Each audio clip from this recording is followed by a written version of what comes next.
About Moab, this is what the Lord of hosts, the God of Israel, says. Woe to Nebo, because it is about to be destroyed. Kiriathaim will be put to shame. It will be taken captive. The fortress will be put to shame and dismayed. There is no longer praise for Moab. They plan harm against her in Heshbon. Come, let's cut her off from nationhood. Also, madmen, you will be silenced. The sword will pursue you. A voice cries out in Horonaim, devastation and great disaster. Moab will be shattered.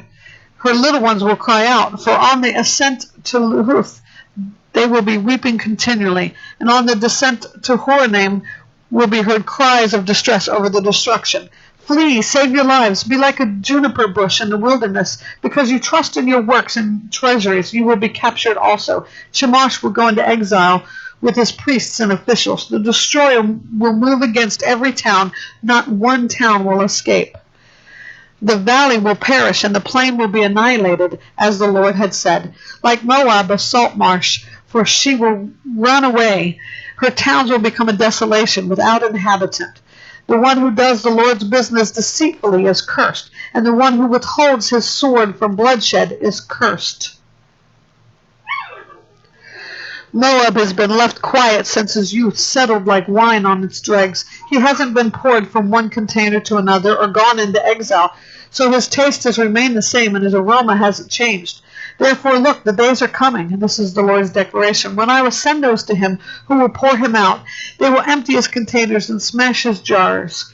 Moab will be put to shame because of Chemosh, just as the house of Israel was put to shame because of Bethel that they trusted in. How can you say we are warriors, mighty men ready for battle? The destroyer of Moab and its towns has come up, and the best of its young men have gone down to slaughter. This is the king's declaration. Yahweh of hosts is his name. Moab's calamity is near at hand. His disaster is rushing swiftly. Mourn for him, all you surrounding nations, everyone who knows his name. Say, how the mighty scepter is shattered, the glorious staff. Come down from glory, sit on parched ground. Resident of the daughter of Dibon, for the destroyer of Moab has come against you. He has destroyed your fortresses. Stand by the highway and look, residents of Eror. Ask him who is fleeing or her who is escaping. What happened? Moab is put to shame, indeed dismayed. Wail and cry out. Declare by the Arnon that Moab is destroyed.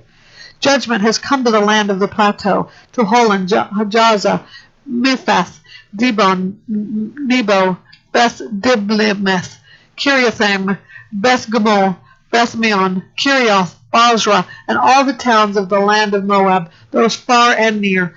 Moab's horn is chopped off, his arm is shattered. This is the Lord's declaration. Make him drunk because he has exalted himself against the Lord. Moab will wallow in his own vomit, and he will also become a laughingstock. Wasn't Israel a laughingstock to you? Was he ever found among thieves? For whenever you speak of him, you shake your head. Abandon the towns, live in cliffs, residents of Moab. Be like a dove that nests among the mouths of a cave. We have heard of Moab's pride, great pride indeed, his insolence, arrogance, pride, and haughty heart. I know his outburst. This is the Lord's declaration. It is empty. His boast is empty. Therefore I will wail over Moab. I will cry out for Moab, all of it. He will moan for the men of Kirias. I will weep for you, vine of Sibmah, with more than weeping for Jazer. Your tendrils have extended to the sea. They have reached to the sea and to Jazer. The destroyer has fallen on your summer fruit and grape harvest. Joy and celebration are taken from the fertile field and from the land of Moab. I have stopped the flow of wine from the winepress. No one will tread with shouts of joy. The shouting is not a shout of joy. There is a cry from Heshbon and Eliah.